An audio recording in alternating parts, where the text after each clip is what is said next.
Good evening, everyone. Welcome to, this is the test, like maybe 413th reading of the It's About Time Writers reading series. And tonight I'm happy to be welcoming Jackstraw Writers 2023. It's become an annual tradition going back 5 or 6 years now, I think, to feature the Jackstraw writers during October of the month. And delighted to have so many of you here. And although I understand that Gale had read here before, I'm not sure about the others, it's always wonderful to have new voices. At this time, I'd like to introduce Priscilla Long, this year's curator, to just give a little pitch for the wonderful program. Priscilla. Yeah, thank you. So the applications are open for Jackstraw next year, and they'll close November 1. So as I'm sure you all know, it is a kind of one of the vortexes in town. Jackstraw is of writing, visual and musical arts, and the building is on Roosevelt. It's in the U District, and there are recording studios, performance spaces, spaces to gather. And so the fellowship is, there's training in using the mic and performance. We create a work, and there's an anthology and a reading series for the work. You get interviewed by the curator, and then a podcast. The sound engineers make a podcast, which includes both part of the interview and your reading. And it's a wonderful year, actually. I mean, I think it is. I think the best thing about it is you have a peer group of 12 others plus the curator, and to relate to all year. And so I totally encourage you all to apply. Next year, the curator is Nisi Shaw, and they are a very award-winning writer of speculative fiction, and they also wrote the book Writing the Other. And so apply. The end. Do it. November 1st. Thank you, Priscilla. I mentioned to someone today, and they started working on their application immediately. So very exciting opportunity. So yeah, this is a big night. So our reading tonight will start with Hana. Hana Choi is a first-generation immigrant writer from South Korea. Her work has appeared or is forthcoming in Epic, Mississippi Review, and Craft Literary, and has received support from Tin House Summer Workshop and the Bread Loaf Writers Conference. Her short stories have been nominated for the Penn Robert J. Dow Short Story Prize and named a finalist for the 2022 Missouri Review Editors Prize and the 2023 Mississippi Review. She is a recipient of the 2022 Grants for Artist Progress from Artists Trust, and she currently lives in Seattle and is at work on her first novel. Welcome, Hana. Thanks so much, Peggy, for the introduction. And hi, everyone. My name is Hana. I'm so excited to be here tonight. It's my first time joining this wonderful event. And tonight I'm going to read my short story that was published in the Jackstraw Writers Anthology, available for sale, FYI. And it's a short story that takes place in an immigrant detention center with a group of detainees conducting a seance to summon the spirits of their dead fellow inmates. And I hope you enjoy this story. Seance at Santa Maria Detention Center. We begin at 10:30 when they turn out the lights. We're 25 immigrant detainees in Dorm 3 of Santa Maria Detention Center. We're manicurists, nannies, orange pickers, cooks, medical assistants, and cleaning pros. And we have each brought what is most precious to us to communicate with the dead. We sit in a circle, our spines straight, our knees bent in neat corners. It is a clear Sunday, the moonlight painting us pale and earnest, One by one, we place our offerings in the center of the circle.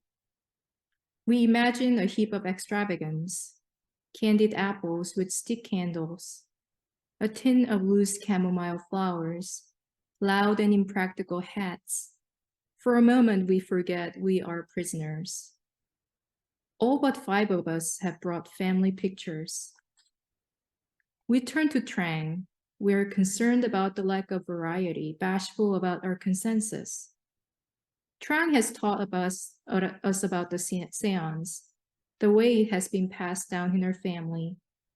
She knows the methods, the protocols. We are relieved when she nods. She tells us it is not the variety but the truth of our choices that matters. We nod. Pooja has brought her only pair of glasses. Natalia has brought her rosary. Marla has brought her last phone card with 20 minutes still left to use. Carmen has brought her a business card. It's my lawyer's, she says. But is it really? We ask. We know she cannot afford a lawyer. After her husband broke his spine at a condo job site, she was the one who supported her family. A family of 2 spiraling teenagers, a withered father, and a grandmother with lost memories. A family that was evicted just a week ago. Have you even talked to this lawyer? We press again. Carmen admits she has not, but says she will. Oh yes, she absolutely will hire this lawyer. It is her conviction that persuades us. We know only truth can be as foolish. Then at last, we got to the most curious offering, a bundle of hair tied with a string. We turn to Big Afia. There are 2 Afias in our dorm. We call Big Afia because she is small and quiet and carries such heaviness. We ask her if it is her lover's hair. Big Afia nods. We smile. It is romantic. We all have read stories about girls snipping ringlets for their beloveds, who must be away for a while for dangerous and compelling reasons. Then as our eyes go dreamy, Big Afia tells us her story. They burned down our house is how the story begins. We learn that they means vigilantes, those who hate someone like Big Afia, a woman loving a woman, a crime in the country where she was born. The whole of her partner was crushed by thudded chunks of their home. There was no time.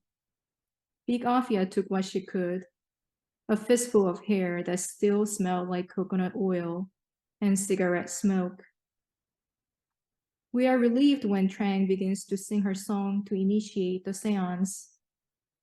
We know from Sophia's face, pink, sinking, that she's about to cry.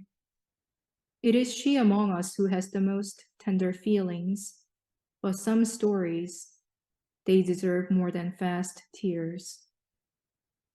Trang's voice rises. It is the same song her great-great-grandmother sang to someone, a village full of souls, all died in a demented war. It is the kind of song that bombs the memories, that floats like an invitation. We listen. When our dead dormmates arrive, they look unsurprised, disapproving. Took you long enough, Maria says. 3 whole weeks? Shanti grumbles. We tell them we are very sorry. We tell them we have been in mourning, of course, but we also had a situation. Food poisoning, all of us. We saw the meatloaf was green, yes, but we had been blinded by hunger. We pulled our vomit in our hands and pitched it like a baseball. They put us in the hole for 15 days. With that story, we are forgiven. Both Maria and Shanti had been in the hole when they hanged themselves with bed sheets.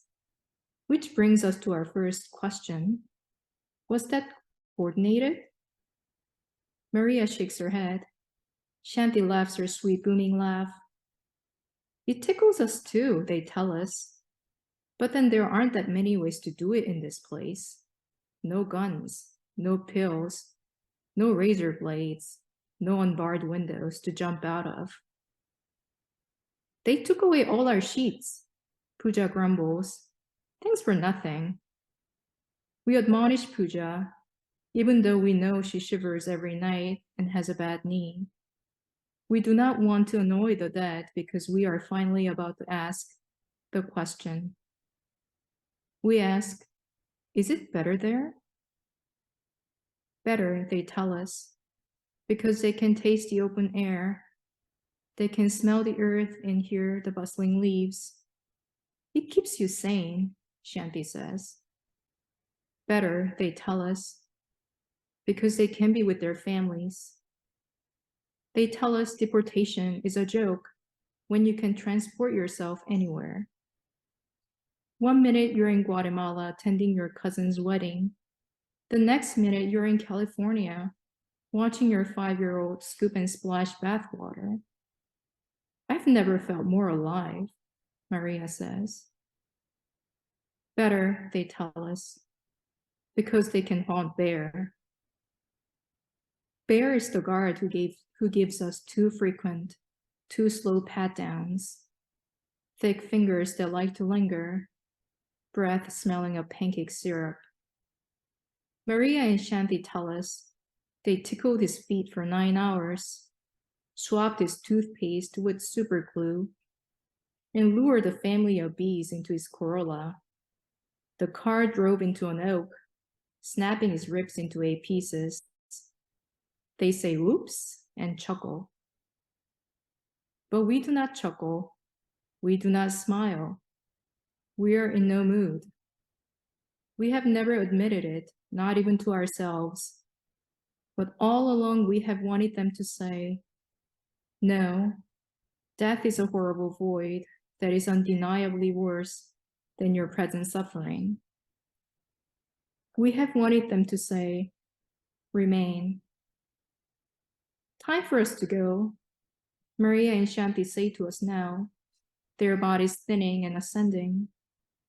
When they wave at us, we can see the dark ceiling through their open palms. That is when Big Afia jumps out of the circle.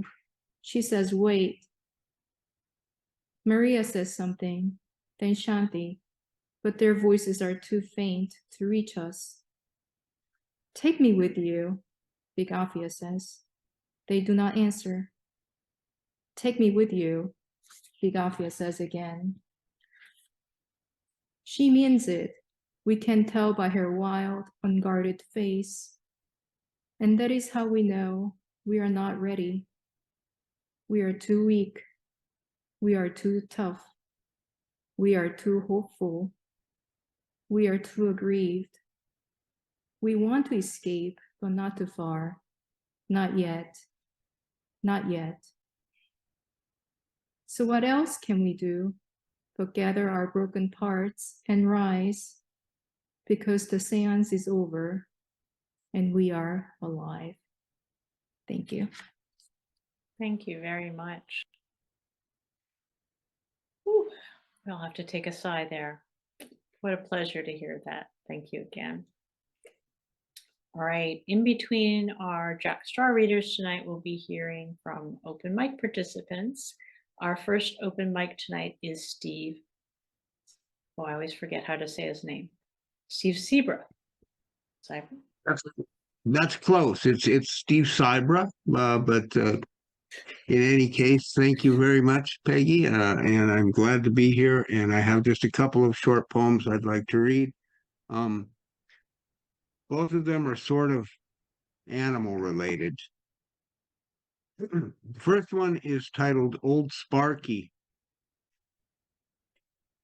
Half leper, half goat, starry people in his eyes, face scarred with punctuation, periods and slashes and dashes. Maimed, smelling of gangrene, promises. Each time repeated with affection, but still betrayed. Barnyard renegade, freewheeling, arrogant, never to be broken, be it to stool or stern command. Yet pliant like warm licorice to the voice which whispers. Remember, old Sparky, remember the whisper, murmured like a kiss, prayer for the end of times, and a sigh. And the second one is just called Rabbit.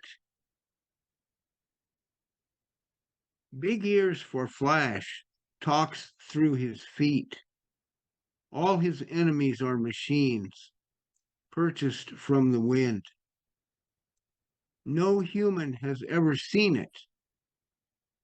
Once a year he eats an orange. His people bury him in trees, but the wind just won't let it be. That's it. Thank you very much. Steve, good to see you. Our next Jackstraw reader is Geri. Gale writes and draws at night and on the weekends. Her award-winning books include In the Closet, a Triad, the American Fiction Award, many awards following that book, and a notable 100 book in the 2022 Shelf Unbound Best Indie Book. Patrice, a Pomela, and Alex, the Double Rescue Dog, and Waiting, prose poems. Her prose, poetry, and drawings have appeared in several magazines. She's a Moth Story Slam winner who performed in the Moth Seattle Grand Slam, and on Instagram, 60 readers read her novel In the Closet, a triad from their very own closets. Welcome. Hi there. So my pronouns are she, her, and I consider myself a multi-hyphenated artist. I love hyphens and I love M dashes too. And tonight I'm going to read 3 things that reflect my various styles of writing and also a trajectory of time in which they were written. The first one is a piece from my novel In the Closet, a Triad. And I started the novel in 2008, which was a very bleak year, and finished it in 2020. And then it was published in April of 2022 during the pandemic. And the main character is S, who is abandoned by her mother and dropped off at S's grandparents' house, where she goes into their closet and she ruminates. The first part mirrors S's family saga, alongside the jazz musician Thelonious Monk. And S and her best friend Sophie are age 10, which we all know is a very tender girl friendship age.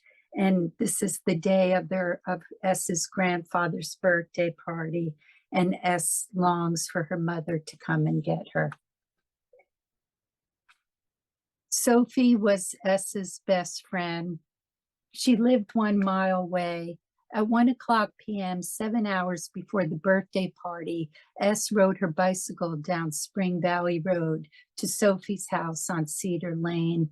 It took only 10 minutes to arrive. Sophie was the only other person in the entire world who understood why S needed her mother in her life. Sophie asked her own mother to adopt S, and Morgan said she would consider adopting her if S's mother didn't come to the birthday party. When S pulled up on her bicycle to Sophie's house, Sophie reassured her, "My mother says your mother's coming tonight. She's never missed a birthday party. She's been photographing your grandfather's birthday parties for years." "This time it's different," S said. "We have to carry out our plan." And then there's a break. 30 minutes later, S lay on the side of the road on Cedar Lane underneath a fallen bicycle. She sent Sophie away and told her to hurry and call S's grandmother. Her leg was bleeding and she felt dizzy. She had driven mightily over the rock that Sophie had placed to the right of the white painted line. She had braced herself, never realizing her fall would be so shattering. She closed her eyes to rid the hurt. She could not look at the blood seeping through the gash in her calf. Sophie returned on her bike and held S's hand as they waited for someone to come. Within minutes, they heard an engine speeding toward them. Sophie waved down S's grandfather's car. She led him to the ditch. He carried S to the back seat of his car and drove her to the Doctors Without Borders doctor's house in Cold Spring, 30 miles from Ossining. He had just tuned the doctor's piano a week ago, and the doctor was surprised and happy to see him again so soon. He led the doctor to the car and showed him his bloody granddaughter crouched in the back seat. Bring her into the house and put her on the couch. I'll get my bag, the doctor said. Her grandfather scooped S in his arms and carried her up the front porch. You're in good hands. Damien travels to Africa and helps everyone who can't afford a doctor. He's originally from Ethiopia, but he's lived here since he was 10. He's the one who got your grandmother the sculpture. He spent days looking for it. I promise he'll make you all better. The doctor returned with a black leather bag. S studied him. His dark skin was smooth. He seemed young for a doctor. Her doctor in the city was as old as her grandfather. He said, play, Thelonious Monk. Her grandfather obeyed and played the piano. The doctor gave S a shot of Novocaine, and they all waited for her leg to numb. Then her grandfather walked to the record player. He never compromised his music, his vision, he said, pulling out the black vinyl from the Thelonious Monk album cover, as if he were pulling out the secret he carried inside himself. Once the needle began to spin, the same Trinkle Tinkle song her grandfather had just played. Her grandfather stood behind the doctor while the doctor sewed 7 stitches into the calf of S's left leg. With each knot, S felt a tightness that made her feel safe and certain there was an order to all things. All things could be put back together again. All things could be mended when her grandfather and Thelonious Monk played Trinkle Tinkle. She imagined her grandmother would call her mother and tell her about the bicycle accident. Her mother's motherly instincts would surge, and she would come to the birthday party bearing gifts for her 78-year-old father and her 10-year-old daughter with the injured leg, both of whom still loved and trusted her. And then the next section is in italics. Monk spoke a vocabulary of notes on the surface of the black and elephant white ivory keys, his ingenuity and his virtuosity, the reservoir of his strength, his necessity, obliterating his memory of pain. And now I'm going to read a piece from my memoir called PK Cancer and the Tragic Ruts of Time. It's a Jewish-Japanese-American love story of 45 years. And it's a hybrid of breast cancer notes and then stories about my spouse, PK, and then there's about 50 black and white drawings. And this is a PK story called Dug Up Hole. And it was written February 7, 2021. If we were dug up whole, all the stories of PK and me would be cold, naked specimens of 2 women in the throes of the curation of the self, the subterranean drama, how to acknowledge, love, and preserve her. If we were dug up whole, the bones would emit a mutual reliance, one being entwined to another being. If we were dug up whole, the GPS map would convey exoduses throughout Seattle, entrances into people's lives, exits out of friendships. If we were dug up whole, we would be inscribed with Joan Didion's words, "We tell ourselves stories in order to live." If we were dug up whole, we would exude the beauty of a peony and the hardiness of pampas grass blowing in Seattle after rain. If we were dug up whole, the self, the subterranean drama, would stage a show of significance, sincerity, and drama. All the players in our lives mattering. All the players showing up and leaving and reappearing and fleeing and returning in the form of stories they told their curated selves in order to live. If we were dug up whole, our world would be an odor of excitement, an elation, a jubilant toast to the connective atomization of it all, the sheer unknown element of random connection in the cyber accelerated world of destiny, marvel, doom. If we were dug up whole, we would tell you that for 43 years, almost every night, we sat down at the dining room table and ate dinner together. Eating together, sometimes in conversation and sometimes in silence, emboldened our love hold. If we were dug up whole, our memories would be cauterized as good and bad. The room where it happened would be time traveled. If we were dug up whole, we would be painted in a cloud of pillows, carrying the weight thought in our heads. We tell ourselves stories in order to live. If we were dug up whole, the art of this memoir would yawn wide the importance of self-expression and self-definition, would seal our vulnerabilities, the vulnerabilities owned and lived by all women. If we were dug up whole, we would not be as a derailment. There would be mention of familiar roads, a pointillistic smattering of time, a history that PK and I struggled to shrug off our shoulders, a double-chambered love as the dying plant and its suffering species struggled to continue on. And the next piece, I wrote this poem in September 2023. I'm a breast cancer survivor, and lately the world seems messy and bewildering to me. I'm Jewish, and my Jewish friend and I have been texting every day since October 7. And last night she wrote me, "While the planet is hurling toward destruction, there's a war? ?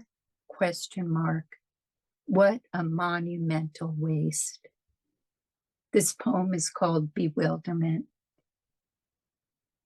This heart-stopping passage begins with a spoonful of sorrow, unprecedented, unrepeatable, rabbinical grace, smoky, apologetic, hounded and hacked by blessed, blessed, blessed, faith and praise as we sit in our chairs, able and pollinated with poem lines uncaged. Still outside, the unchanging, fallen leaves fall, scissors of sickness, fall, woeful wars, fall, hateful hurt. I apologize for my introverted and preserved lips, the bringer of pain, the suffering, both planetary and human. Why are we here together, you and me, my dead mother, my dead father in this nocturnal memory stab of the word cancer, its sea of chemo and radiated end of the world. Thank you. Thank you so much, Jerry. I love the power and variety of what you brought us tonight.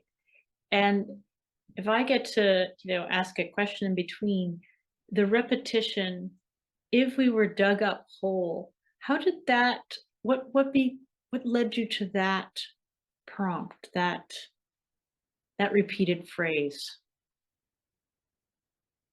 I think that one of the themes that I keep coming back to is birth and death, and this idea of being born, from a womb and then, going back to earth possibly, and then coming back and going. So if we were dug up whole rather than if we were dug up as parts, sort of a whole spirit. Oh, thank you. Sorry, I'm Very getting a little spiritual here, but so be it. So be it. Absolutely. I really appreciate all the themes. Thank you again.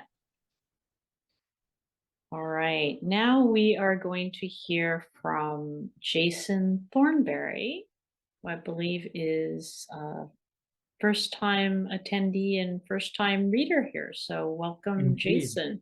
Thank you so much. Thank you so much. This first poem appeared in June in parentheses literary magazine. It's called Here's Your Father. Here's your father, she said, and she ripped him out, handing him to me like a dentist pulling a tooth. I was pregnant, she said. Maybe the last one I took with him before you were born. The photograph was rigid and impeccably square. I held it to the light. The image captured them on the side of the road, a foot apart, along the passenger side of a faded yellow Volkswagen. That's the car, she said. He lived in it after they split up. I told him to take his pillow. In the photo, his hair was wavy, sideburns long, mustache dark, t-shirt blue, hand hovering away from her stomach. She said, I guess I wasn't too far along. Pretty and young, in a green blouse with frilly sleeves, my mother's hair past her shoulders, dark brown and straight. Distracted, she looked off into the distance. In the overexposed photo, my parents became ghosts, doused with a bucket of sunlight. That little yellow car hovering behind them, the glimmering mirage. He was so different, she said, absently turning the heavy black pages of the old photo album. My visit nearly over, I slipped the photo into my jacket pocket, and I kissed her cheek. This one is called Braided Wings. It was in a Prisilla magazine a few months ago. It was nominated for Best of the Net recently. With my tiny net, I pluck a word from the air and drop it in the jar, sealing the lid. The best words are small, pliable, reliable. Hand in glove, they fit like my net was meant for only them. An easier catch than usual, I realize now that this word is already dead. A brief life adjourned, it will never discover the warmth of the page against its skin. The word lays face up, dry mouth open, slitted eyes, braided wings. A subtle breeze, my breath, tilts its delicate body. Replacing the lid, I pick up the net again. Patient as a spider, I wait for its cousin. Thank you. Thank you, Jason. I'm so glad you found us, and I hope you'll become a regular every second Thursday of the month, whether we're online or in person. We are here and always welcoming the new and experienced writers. Our next Jackstraw reader tonight is Stephen Reed Griggs. Stephen Reed Griggs earned certificates in narrative nonfiction and arts management from the University of Washington, a Bachelor of Musical Arts in saxophone performance from the University of Illinois, and a Master of Business Administration and Management Information Systems from Pace University. As a writer, Griggs is a member of the Jazz Journalists Association. His work has been published in the Seattle Times, Seattle Weekly, Earshot Jazz, Raven Chronicles Volume 26, Creative Colloquy Volume 3, Stories of Music Volume 2, and Rhythm in the Rain, Jazz in the Pacific Northwest. Griggs's historical research has been mentioned in the John Coltrane reference and Wild Eye in the City. It seems fitting, I'm going to add that when I went up to grab some food before our reading tonight, that a very talented musician who works at our green market says he's going to be taking over the well, hopefully it's going to be the live jazz hour on KEXP. So he's going to be doing the 1 to 3. So he says jazz is having a moment. So welcome, Stephen. Hello, thank you so much, Peggy, for that introduction.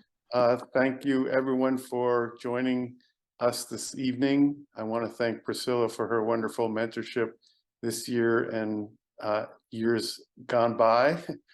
I also want to thank Jackstraw and Seattle Public Library, both for supporting my creative projects over the years. I was artist in residence at Seattle Public Library in years past, and Jackstraw has supported a lot of my music and narrative projects in the past through their artist support program.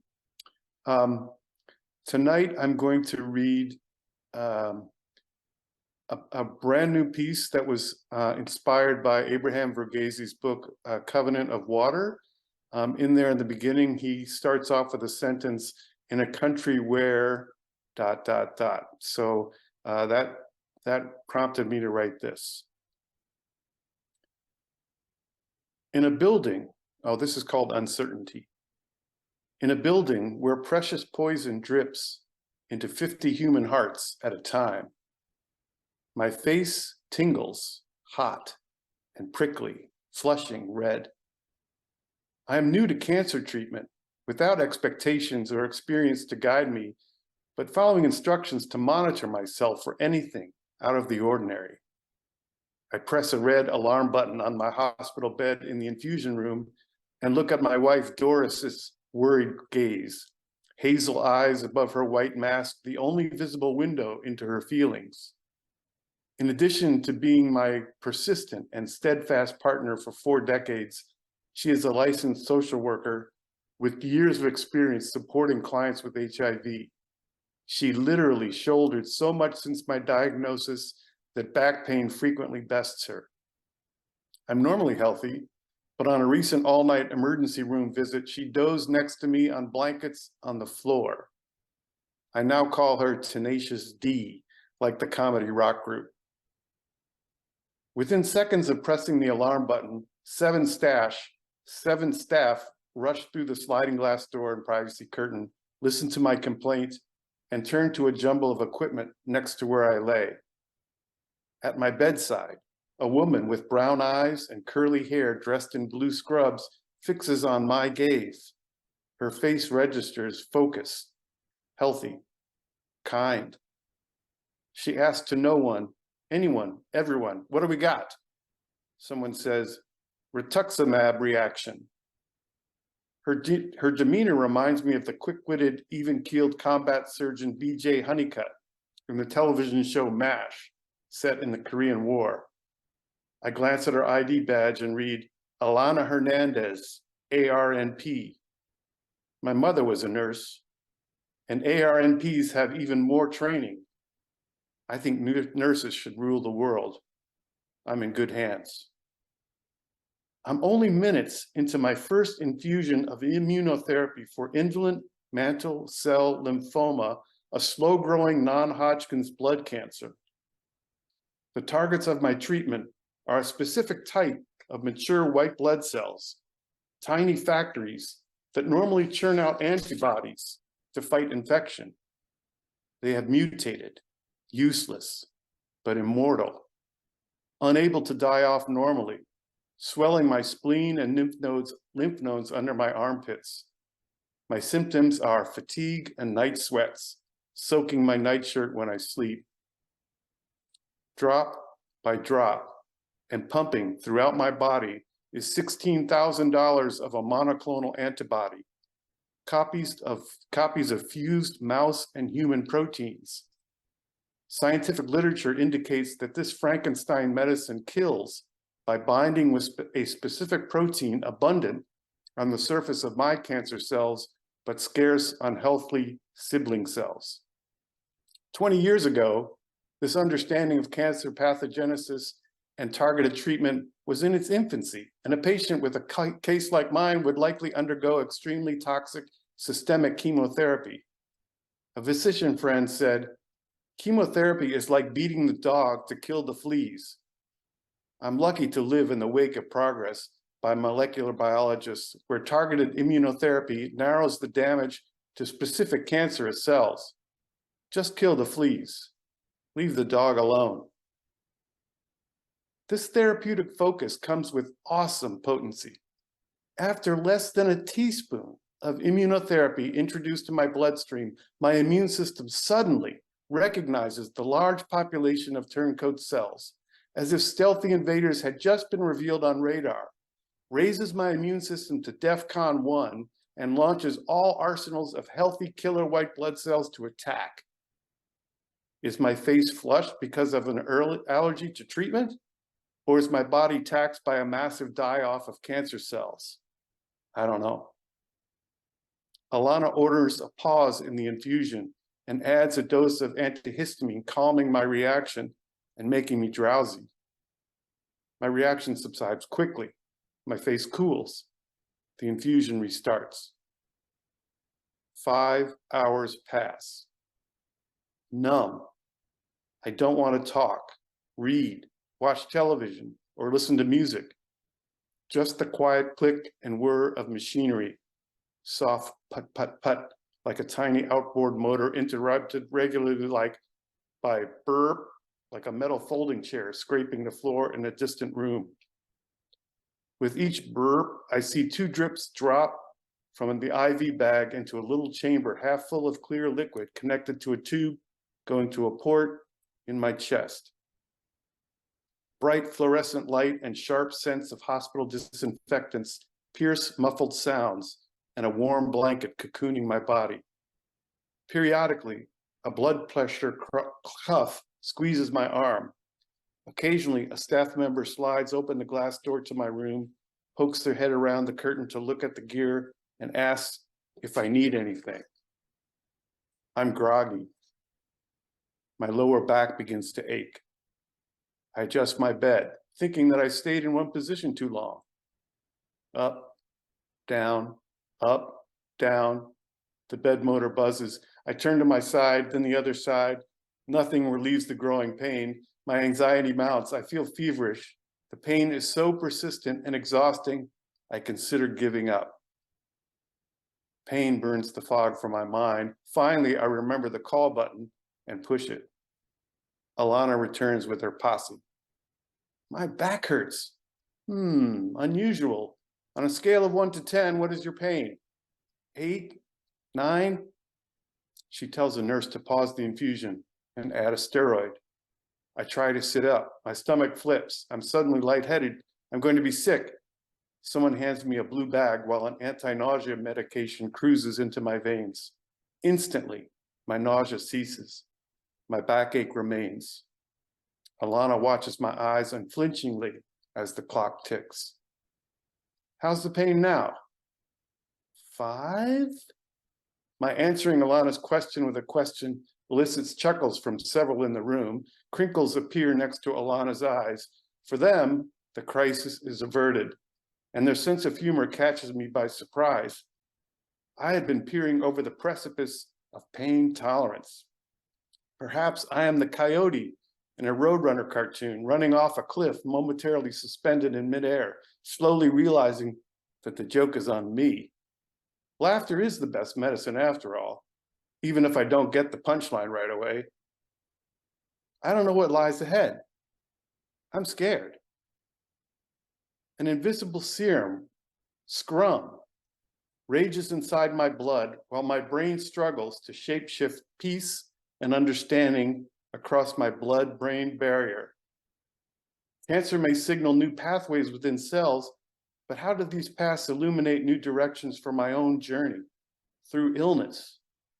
Mutations to my genes create chromosomal chimera, both a real reassembly of the molecules which make me and an internal monster of myself to imagine slaying or controlling or befriending or learning from.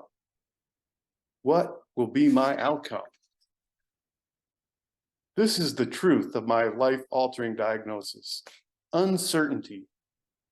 It's not that a healthy life subsists on certainty, but somehow high stakes of mortality sharpen the unknown to a razor's edge, a deadly weapon of the mind that will draw blood with even a slight and careless touch, or cut deep with little effort. The name of my illness and vocabulary of molecular biology sound foreign. The unknown cause of my mutating blood seems fundamental to my existence. My prognosis may be fatal. And with so many variables at play, my oncologist hedged with disclaimers like, everyone is different, and there's so much that we don't know. Hammered with doubt, my life trajectory shatters. I have no glue.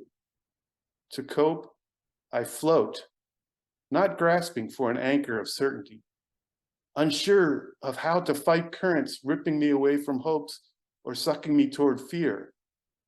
Somewhere in my blood lies my fate, my future, my fable. While I wait for my story to surface, I will just be. I will be with family and friends. I will greet each new sunrise and brew fresh coffee.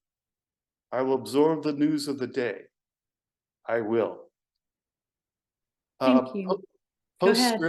Postscript, I am in remission, cancer-free, still getting treatment. And, you know, I'm a musician, so I like to hear what's happening in the room. And so if anyone wants to put in the chat something or send me an email, I'm happy to hear from you. Thank you for adding that. Sometimes it's like a different crowd tonight because the last year or so, the chat has been just like a little babbling brook of things. I would like to say that you have a wonderful talent for making the treatment and the disease also fascinating and interesting. That's as someone who has been facilitating a cancer lifeline for 13, 14 years with my writing group, it is really interesting to hear in such detail, and I was quite riveted. And I know that it speaks to way too many people who I know in attendance, you know, have firsthand experience with that type of uncertainty. And it's certainly a piece that I'm going to be sharing with some others. I'm so glad it's recorded, and that life with uncertainty.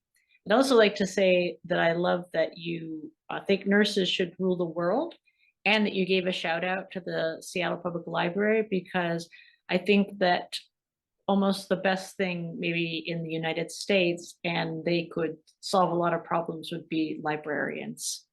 I think if we could turn it over to the librarians, and the nurses would be in a lot better shape. So thank you very much. Okay, our next open mic person is Caroline Boutard. If you want to also correct me if I said your name wrong. You must have had French growing up somehow. C'est vrai. Yes, but wouldn't that be Caroline? Well, no, I'm Carol, but when I have to write a big check, it's Caroline, so. There Thank you you. go. tonight's Well, check. welcome to It's About Time. Thank you so much. You inspired me the last go around, the first time I ever heard you was when you were interviewing Lana and Lana Ayres, and you mentioned a challenge to write something about a letter. And by gum, you forced me into doing it, and it got published a couple yesterday. So I'm going to read it if I might. Bravo. Let me just acknowledge that I think it was just last month, Danielle Hayden, who was Jack Straw Writer 2022, wrote about assigning herself a document. And I said, yeah, I think we should all do this. Actually, it was September, and I challenged everybody to write about a document, and I'd curate that reading next September. So you're just getting a jump on it. So it's fine. Go for it. Good reminder. Okay. Bravo. All right, I'll be quick. It's called Dear Linda. We moved about a year ago from the West Coast to the East Coast, sold our farm, packed everything up, and came east. My husband has multiple myeloma, so farming was no longer an option. And when you move, you leave behind just such a huge amount of life. And there's a big transition. So this is what the letter is. Dear Linda, I left your letter on my desk for a week now, as each day's calamities eddy around its rectangle like river around rock, its edges shaggy and stained, yet still as charged as when I found it stuck between the usual gloss in the mailbox. Your delicate script with its cursive flourish, resolute along the margin, the Y's and I's tiny and puffed like you in your down vest. I miss you. I miss myself.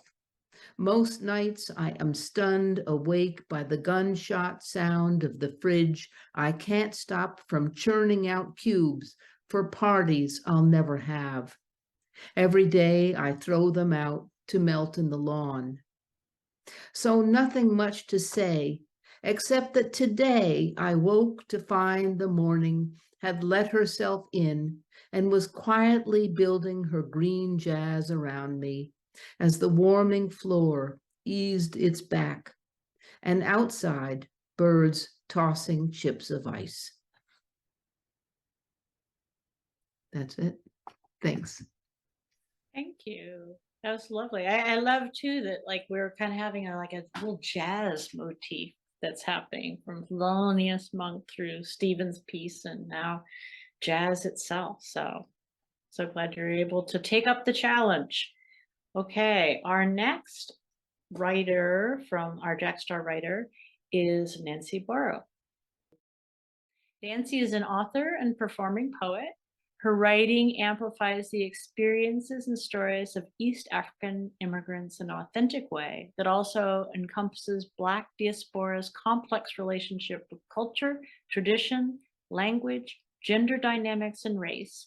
Her style involves uplifting her culture by incorporating her native language, Swahili, and rooting her stories in their cultural and political context. Nancy has a BA in creative writing from the University of Washington and is a 2023 Hugo House Fellow. Welcome. Thank you.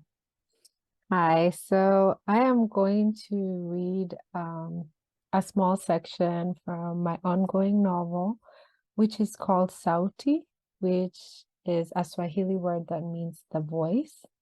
And the story follows a girl who has lost her voice figuratively and also physically. And this is just a small chapter about it.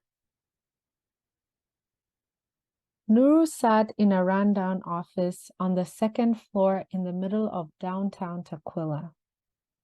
The building was one of many Somali-owned businesses in the neighborhood.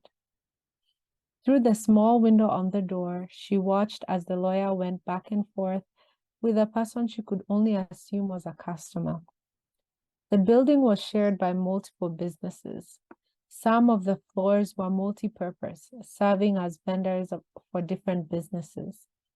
It had taken her a while before she had turned the right corner to find the office. On the wall, she noticed the lawyer's many accolades.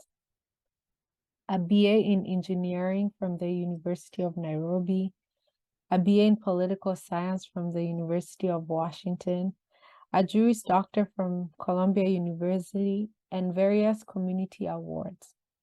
The lawyer was a slender man of Somali descent.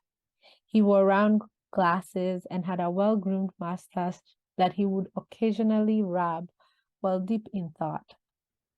She had heard about him through a friend of a friend. He was a very famous pre-Bono immigrant lawyer among the African folk. Word on the street was that he was so good at his job that he had even managed to get an airplane meant to deport a client to be rerouted back to the States through some injunction. Her thoughts were interrupted when he walked back in. "I can't believe they just bought another lot across the street," he said with his thick Somali accent. She nodded in response.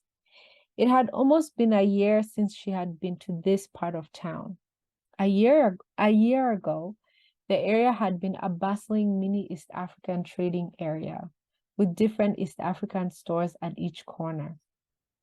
On the streets, you could hear people shouting in different dialects as they welcomed customers. Now, the area had been reduced to just a strip with some furniture stores, an M-Pesa and Boss Revolution store, small supermarkets, and one large African restaurant across the street. The only new African development was a small African bargaining mall that shared a wall with the restaurant. It felt like she had been taken back to the streets of Isili.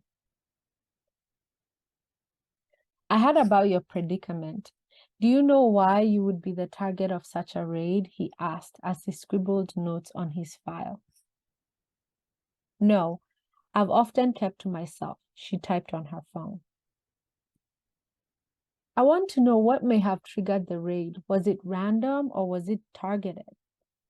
Have you worked with somebody's social security number or have an issue with a disgruntled employer or worked in a company that is currently under investigation?" he asked. "No to all the above," she typed back. "Interesting. I hate to even suggest this, but have you had a dispute with a family member, relative, or friends who may wish to cause you harm?" he asked, still taking notes on his file. Pausing for a moment. "Not that I know of," she replied. "Remember, these incidents aren't uncommon. However, we often advise the clients to stop going to places they usually frequent. That means change your whole schedule. It's not uncommon for ICE to lay in wait for people," he suggested. "What does that mean for my living arrangement and my job?" she typed. "You may have to leave it all behind. We want the only communication to be through my capacity as your lawyer. Until we make contact, letting them know that we're in the middle of legal proceedings, you must leave your life behind as you knew it," he said as he stopped writing and took off his glasses. "I would like to begin by cautioning you against being your own worst enemy. These proceedings can take months and even years, and they are hard on the mind. In my experience, most of my clients end up experiencing a lot of paranoia and anxiety. You need to make sure you maintain a healthy mindset." "I will try," she typed back. "We also need to adjust your status to show your legal presence, even if it's through a visa. Then you can work towards something more permanent. Being undocumented simply won't do." We have very limited options since it's already been a couple of years since you defaulted on your status. I'm unable to file for asylum for you. So by any chance, are you getting married? No, she nodded. You're a beautiful girl. Are you sure you're not dating anyone, preferably a citizen who may be willing to file for you? He tried again. No, she texted. My hands are really tied. We can try a different avenue, like adoption through your aunt and uncle, since you're incurring undue hardship with your speech. We can use that as grounds to appeal for your citizenship, despite you being over the age of 21. It will be a long shot, though, he said, looking intently at the information he had gathered. I don't want to be deported, she typed urgently. I will do everything in my power to fix your case. I will also give you a card for a counselor. She's familiar with cases like yours. As I said, don't be your own worst enemy, he said as he handed her a card. Within a week, her life had changed. She could no longer go back to her Uncle Richie's house. Her uncle had reached out to her to set up a meeting at a neutral location in a Wendy's parking lot to give her back her belongings. Her uncle had insisted it was not safe for her to come home, for they had noticed an unfamiliar car that camped out for hours outside their residence. She stood in the parking lot, freezing as she waited for her uncle, who was unsurprisingly late as usual. Her uncle had arrived dressed in a long trench coat, sunglasses, and a fedora hat, which made him conspicuous in the SeaTac neighborhood. Leaning in for a long hug, he whispered, "It's so good to see you." Mburu could not help as tears began to run down her face. They stood hugging each other for a while. To her, he was her only connection to her father. When they recovered, they went into the Wendy's and ordered curly fries. Tell me what happened that day, she signed. They came early in the morning, around 6 a.m. Your aunt and I were woken up by a loud knocking. When I went to check the door, I met a man in a suit and he showed me his badge really quickly, then proceeded to ask if you lived here, and I hesitated. He said with sadness in his eyes. She could see the guilt he was placing on himself, so she stretched her hand to show him that she trusted him. Your aunt had come downstairs to see what was going on. The ICE officers used that as an excuse to enter the house, saying they needed to look if anyone was hiding in the premises. I told him that it was just me and your aunt. They proceeded to ask us for your information, like your phone number. We held out as much as we could, but they kept threatening us with obstruction of justice. Luckily, they did not search the premises and eventually left. However, they left us with a card if you came back. I'm so sorry, sweetie. I feel like I failed you. I can't imagine what would have happened if you had been there that morning, he said with tears in his eyes. I am all right, and that's all that matters, she signed. He then briefly hugged her and handed her her belongings, along with a new phone and a new address. Aunt Achola, who was seated in the car, hurried him up, saying he had taken too much time. She had a distinct suspicion that her Aunt Achola had taken great pleasure in packing her stuff out of her house. Oh, that's the end. Thank you. You worried about going too long, and we're all just like, keep going. Thank you so much. That was just 10 minutes for your future reading knowledge. Oh, the places we've gotten to go tonight. It's amazing. Thank you. Let's see. We will now have a open mic from Sylvia Pollack. I kind of hate to read anything because mine's a little silly after that lovely moving piece we just heard and the other things we've had tonight. Yes, Sylvia. This is called Ode to October Tastings. With the first sip, I am terroirized, undone by the dark, loamy essence of fertile soil layered over shale. I swirl the deep red liquid around my teeth and tongue, like Listerine in the morning. Spit it out, but discreetly. So many things a girl must learn to do with utmost discretion. Sit properly, legs adjusted so no hint of panties peeks out.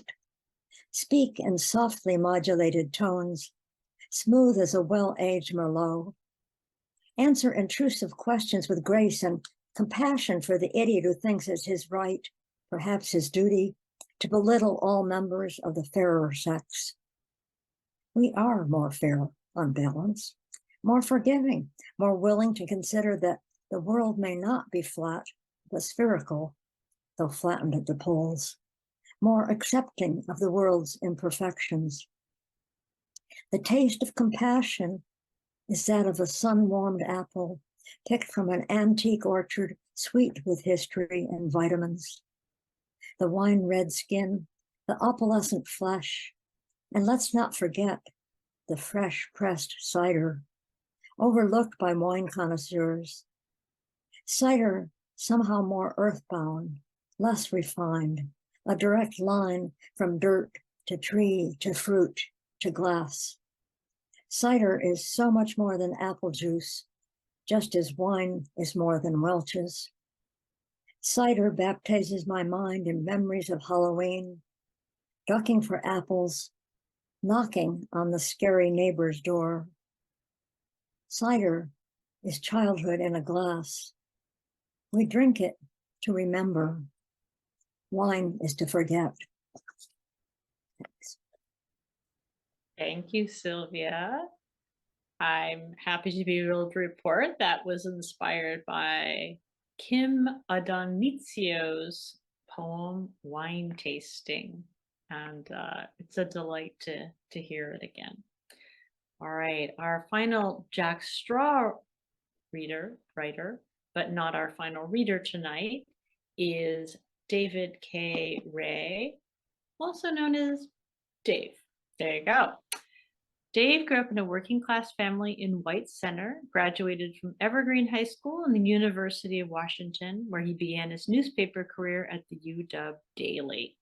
He worked as a reporter at papers in Central Washington, copy editor at Bellevue's East Side Journal, and the Seattle Times. He has pursued poetry and short fiction as a regular at the Port Townsend Writers Conference for many years, and in retirement, he continues to take classes and write, usually just for the pleasure of writing and to share a little work with friends. His writing process tends to be simple. Read first, write with abandon, and edit without mercy. Welcome, Dave. Yeah, thank you. Thank you. I'll start with a sonnet about a close friend of mine. Survivor. Food stamps and her teepee got them through one winter under heavy white canvas, her and her boy.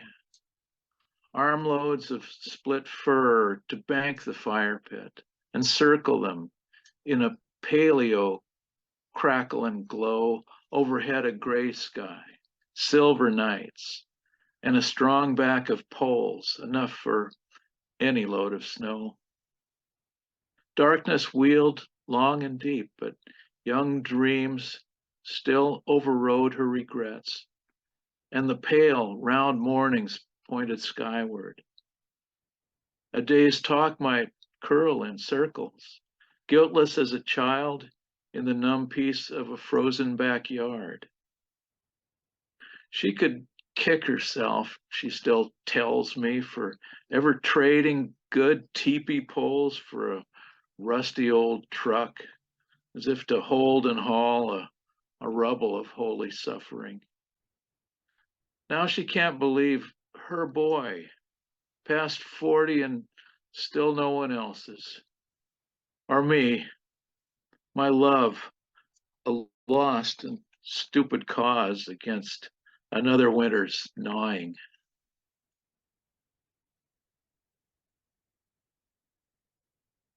Well, there is a certain consolation in nature, sort of.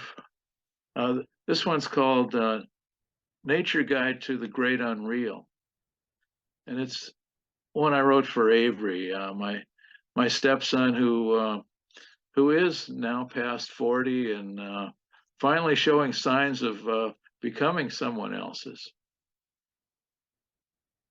Nature Guide to the Great Unreal.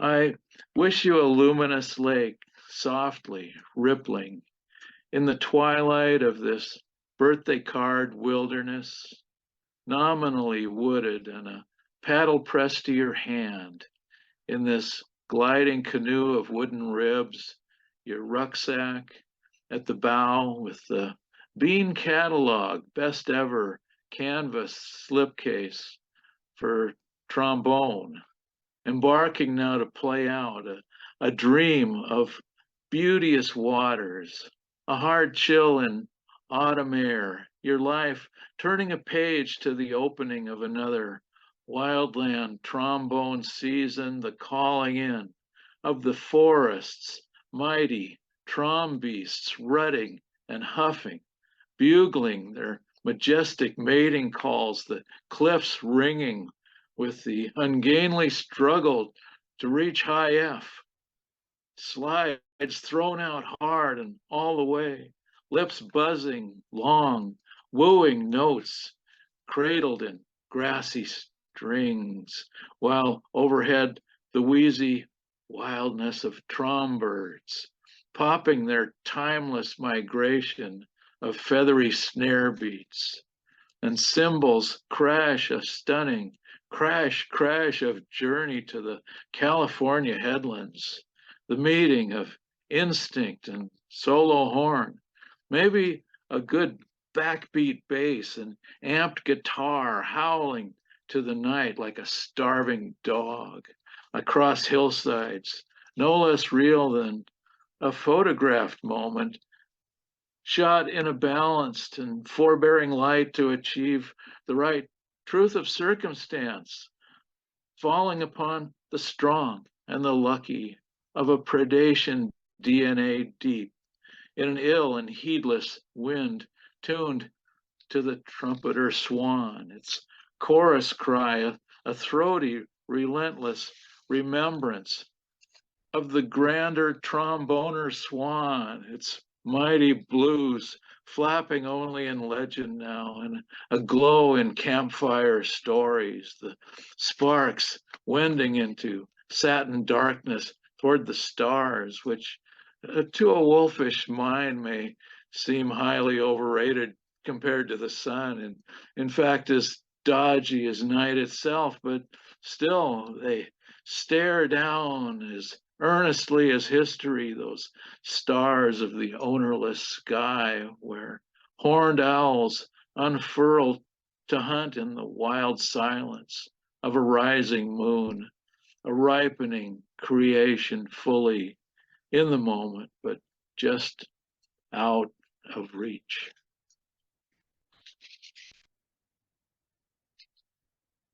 And one more to help carry on tonight's jazz theme.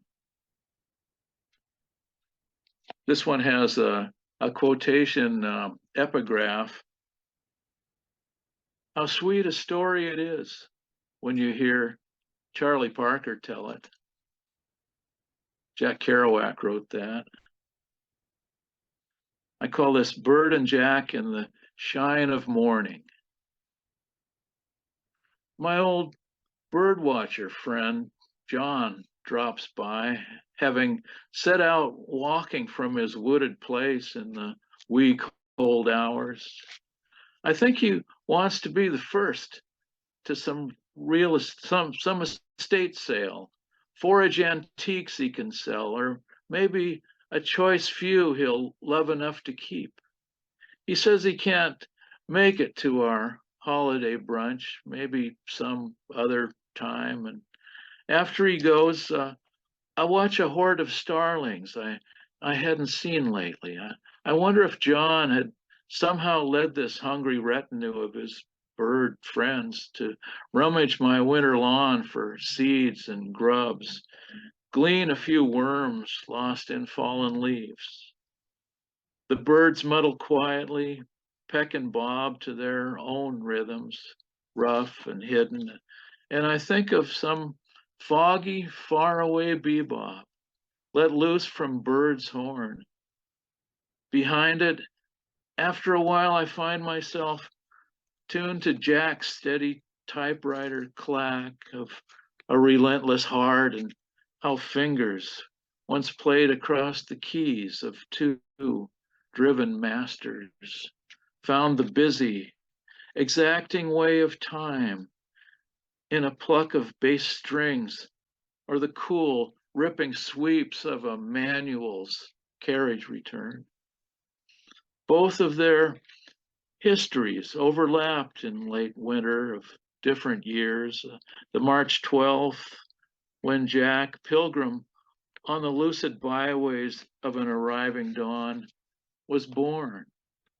And much later on another March 12th, when Bird, as unruffled and unexplainable as the living spark of passion in a simple chord, in a far-off decade would die. The perfect musician, Jack wrote of Bird, calm, beautiful, and profound as the image of the Buddha. In the dark of a Harlem club, that face at a table, a figure in the black and white photo background where it stops you, the look that looks a lot like you know it must be. Jack in a moment's ghostly witness, hearing Bird in his smoky majesty. All is well, Jack would write of hearing Bird. You had the feeling of early in the morning, like the hermit's joy, or early on this morning, and my old friend, carless loner of quiet forests and late night radio, looking strife worn and a little Jesus-y. He wonders why the governor still hasn't answered his letters. And he mentions his hope of living to 102, 1 year longer than his dad. And then into the rhythms of day and city traffic, he disappears as if a melody's final, vacant, bird-like riff. He'll resume the miles of cadence still left in his marvelously patient steps. Will feel for the way into his groove of thoughtful meanders, his canon of a walking life list. In the feeble sunlight, the starlings in my yard glint indifferently from their prismatic feathers, then lift away in a burst like fireworks, all of them as one impulsive mind, become a single stunning sheet of notes snatched up by the wind, transported and whirring in the air like holy wanderers. Thank you. Yeah, lovely. Thank you. Okay, now we have two more readers, and I'd like to welcome Stephanie Sahanow, who's going to share a piece that she wrote in our Cancer Lifeline today, and then we're going to close out where we began with Priscilla Long sharing a few pieces. So welcome, Stephanie. Thank you. This is Stephanie. This poem is called Origin Story. Every villain has an origin story. Are they the only ones? What about the rest of us? Do we get origin stories too? I am of my people, the Jews. We are people who survive despite being perpetually persecuted, continuously chased out. Genocide has so many flavors for us. There are the obvious ones, like the pogroms and the Shoah. There are subtler ones too, like when people ask me where my horns and tail are, and when they won't touch me for fear of being burned, and when they accuse me of eating Christian babies and using Christian blood to make matzah, unleavened bread. Like when people say, but don't you think Jesus might be the right path for you? I pray that you find salvation in Jesus before you die. I hate the idea that you will go to hell. Those are genocidal statements. Whether you slaughter our bodies or try to convert our souls, the result is all the same. You are working toward our non-existence. How can I be all of me? How can I exist in the open air when I can be so easily slaughtered? You come after me because I'm a Jew. You come after me because I'm queer. You come after me because I'm not who you deem to be acceptable. Please remember that we are all human. There are no human enemies. Where we are wounded, we are vulnerable to become radicalized and act out of our distress. I never want to murder someone. I never want to convert someone. I never want to hurt someone. I strive to be understanding and to love everyone. It's on days like these that it takes all my effort to remember that we are all good, even when our actions are heinous. Please see me for who I am. I am someone worth knowing.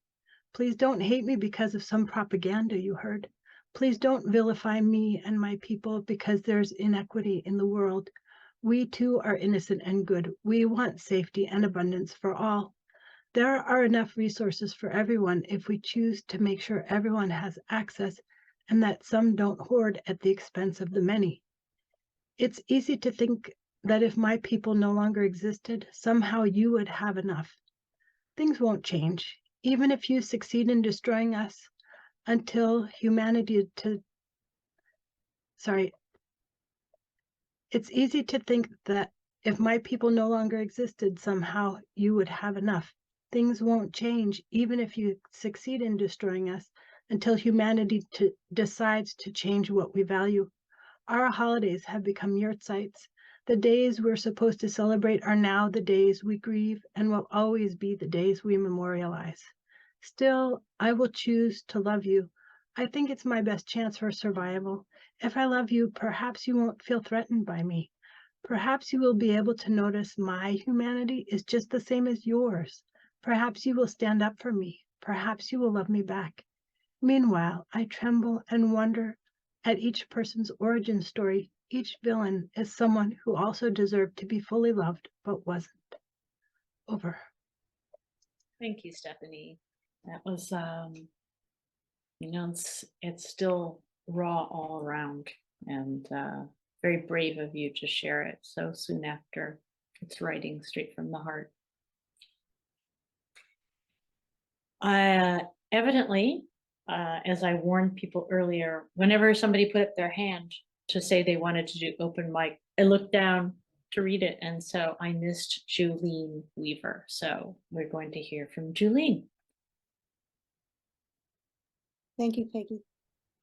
I know I haven't been a regular reader in the last couple of years, so it's easy to overlook. I am in the Jack Straw program, so I'm really delighted to read tonight with some of the cohort here. I'm just going to read one poem. It's called The Moment of Diagnosis, and it's after Lucia Prisilla, who was a local writer, passed away. And so there's a note to the poem when I mentioned the 0 step. It's the first step in the 6 steps of healing from the Wise Woman tradition. So the moment of diagnosis. For now, I'll just stand in the courtyard. For news is news, and I have the wisdom of the 0 step, the do nothing step, the stillness to listen inside, the now to gather and hold this body erect, to stay quiet and wait, drink water, watch the sky and the trees grounded in the earth, to know what to hold on to. Sure, anger comes and fear, but these trees guide a hidden disease. There was a moment I did not know, different yet the same. For now, I'll just stand in the courtyard. The diagnosis hit like a tailgate strike, a scathing jolt, a wake-up crash, whiplash. But there is a way to forgive, to stand with trees, to grow a gradual acceptance. A sliver matures in stillness. Time passes, moves on to what transpires next. On a tree, leaves come and go, this process cycling to a calling that opened to a career that came and went. I survive like the trees in their daily standing.